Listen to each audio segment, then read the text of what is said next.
showing up for the very first time here in our game. At that time, Mendoza way too deep under the basket. Not really anything he could do there. It was blocked by Sanga. Let's check in with Stephanie C. for a Samsung courtside update. As we all know, LaSalle's full court press led to a double overtime during the round 1, and it was a challenge for FEU. This time, however, the Tamaraws will attempt to dominate the game by always looking for the open man and making that extra pass. Coach then emphasized that there should be no forced shots. Sabi nga niya, wag magmamadali sa offense, depensa muna. Clearly stating that he wants his boys to have focus on their defense by locating LaSalle's shooters such as Marata and Atkins. Also, like you mentioned earlier regarding FEU's advantage of having a deep bench, Coach Glenn expects his players to step up as they play together inside the court. Boom and Marco. Thank you very much. So far, the bench play of FEU coming into play. Coach Glenn Capascio using a lot of players.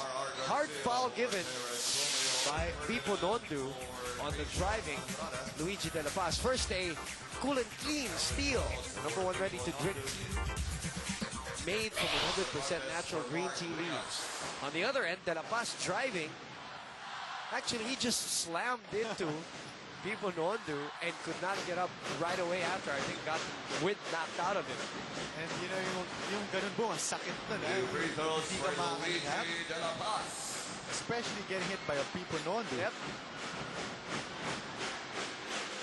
De La Paz for the 3rd and 4th free throws. And De La Salle in this game. 4 blocks already, by the way, for FEU. And establishing their dominance inside. Well, as we check in with Aaron Torrejon from the LaSalle side. Aaron? Boom, you mentioned earlier that LaSalle led for most of the game in the last matchup against FEU. Well, Coach attributes this to the non-stop aggression of the boys from the very start, which they should have never lost, which is why right now he fully expects the boys to be the aggressor, just like they were in their first 6 wins. Relaxing is not an option, as this is when FEU secured their win. Speaking of being the aggressor, Coach wants his archers to match that attitude with quick feet. This is something Coach never fails to remind his boys, but this is something he instructed the archers in order to push FEU away from what they want, which is, of course, the ball. And as I can see, the boys really mean business today with their serious faces on the court and on the bench. They really took to heart the gravity of today's game. Boom and Marco. Obviously, within striking distance of FEU today, 2 points. Samsung courtside update. Samsung turn on tomorrow. Let's look at this clear anti-dandruff shampoo's high precision stop of the game. Again, the importance for LaSalle. They need to win 2 of their last 3 games to get into the 8th win mark, ano? Yeah. Para maka-Final 4 at the 4th spot. And Boom, going to that point of Aaron, just want to touch on that. Yeah. LaSalle is a team that really thrives and draws a lot of energy from their press, and them being able to force opponents to commit turnovers. They're actually the #1 team forcing opponents to commit 21 turnovers. So if they're not able to force FEU to make those turnovers, they're really going to have a hard time outscoring or beating a team like FEU who scores a lot. Hardcourt Heartthrob brought to you by Silverworks. Vote for your ultimate Hardcourt Heartthrob. Look for Silverworks on Facebook now. Silverworks very proud. That was Papa Paredes on your screens earlier. We are tied now at 21 all. That, folks, is the first deadlock of the game. And I guess what I like about what LaSalle is doing here is that they're not settling for outside jumpers. They're actually attacking the basket strong. As we take a look at this replay. Samsung gets the replay, the attempted steal by Joseph Tolentino on R.R. Garcia.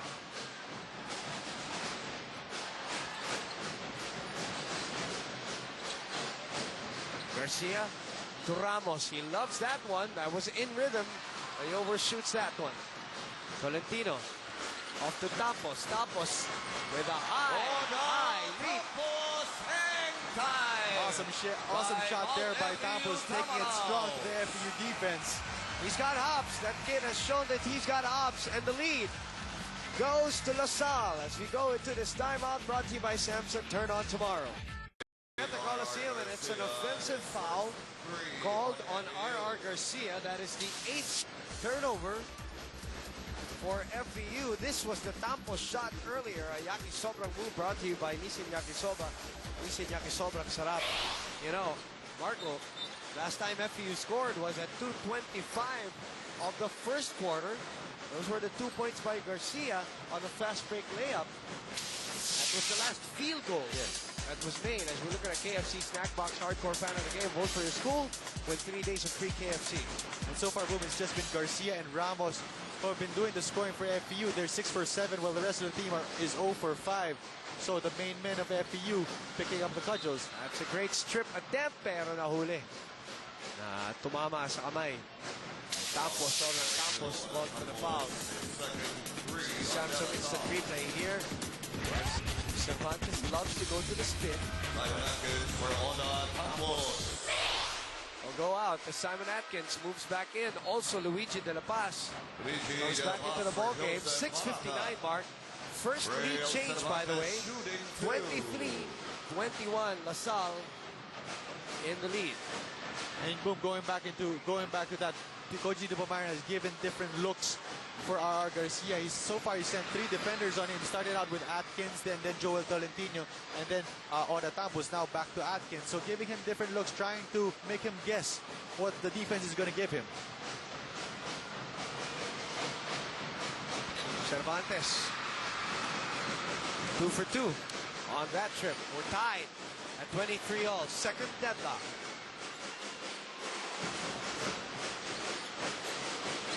Now Tolentino with a hesitation move. Gets it to roll. No. Garcia looking ahead. Everybody back from both teams. Garcia scooping it up and in. Sensational shot. Parang linaro lang, ano? Atkins block. De La Paz back to Atkins for a 3. Puts it up and in. And LaSalle so far has had an answer for the baskets of FEU. And for LaSalle, that is their first triple here. 6:06 remaining. A block this time by Simon Atkins. And he's got something to say against RR Garcia. Powerade hyper play of the quarter. Get back on defense. Push the ball on offense. Step up your game with power. It's RR Garcia with a scoop shot. And you have this feeling, boom, that RR Garcia one-on-one can just score whenever he wants. And that is why LaSalle is trying to give him so many looks in terms of the people guarding him. Sanga. Back to Cervantes. 16-footer, got it. And he's been doing that ever since the preseason. Real Cervantes has that within his range, that outside jumper now. 4 points for him. You know, Garcia, as Tolentino shoots this looping 3, nothing there. Garcia's ahead. He's got Atkins. Garcia trying to maintain possession, nothing there. And Atkins looks like he got hit in the eye.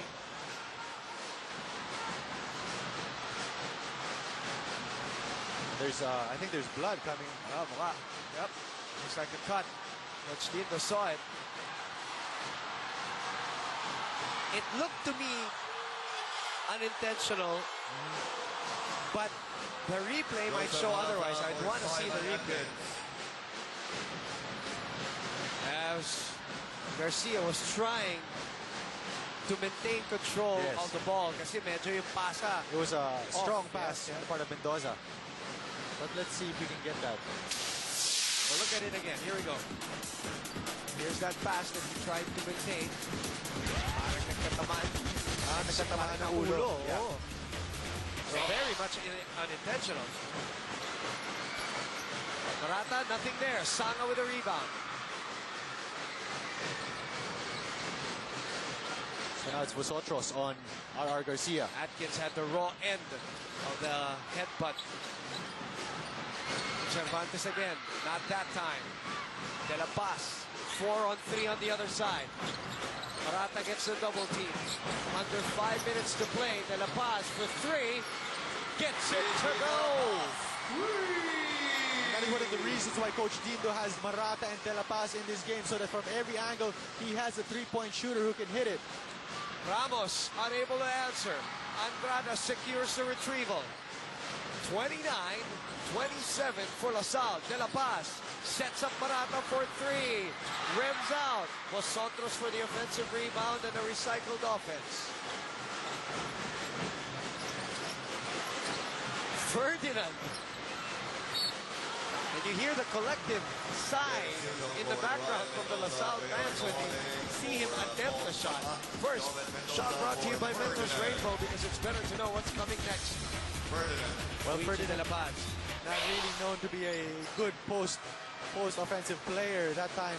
Well, he had the open shot, but not hitting anything.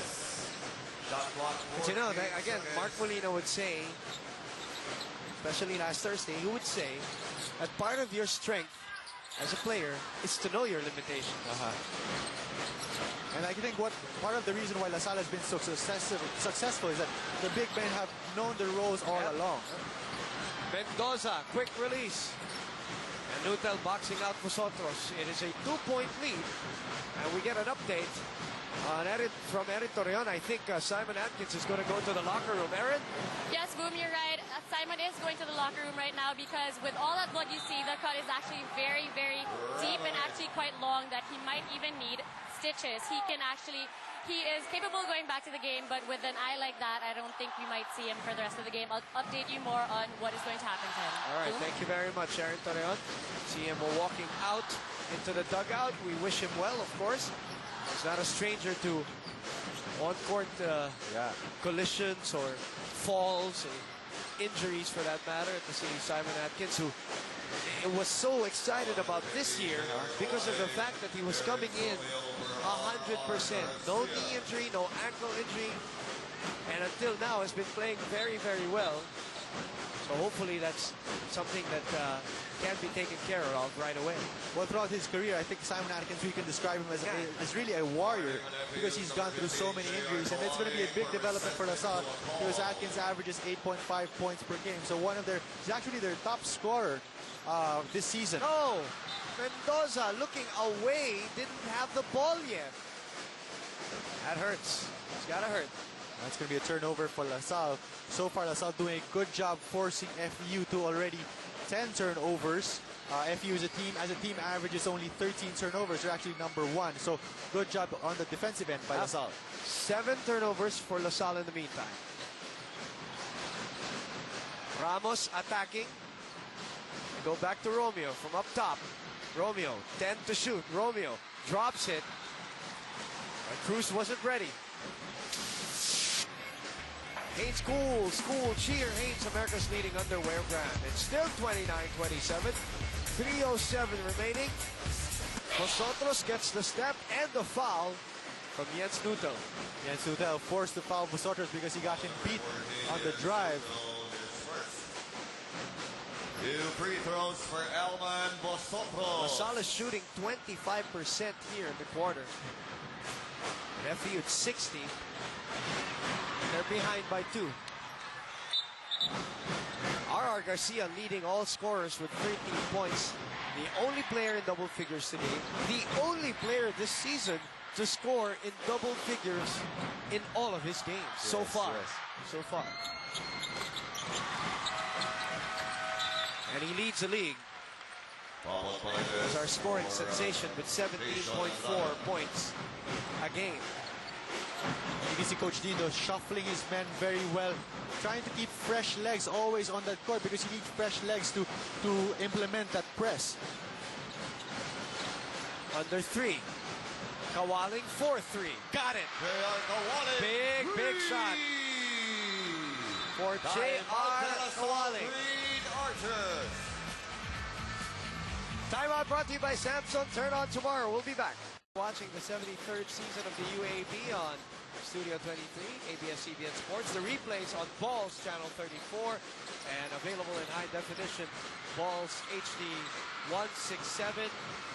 We are experiencing our third deadlock of the game at 30-all, 3:20 to play in the first half. So far playing good defense. Excellent defense. Extended defense at that. Kawaling has a mismatch underneath, but they're not going to him. Romeo pitches it up and gets it to go. Nothing that Vosotros can do about that. That was good defense on the part of Vosotros, except that Romeo had better offense. 44% from beyond the arc so far this season. The rookie Terrence Romeo.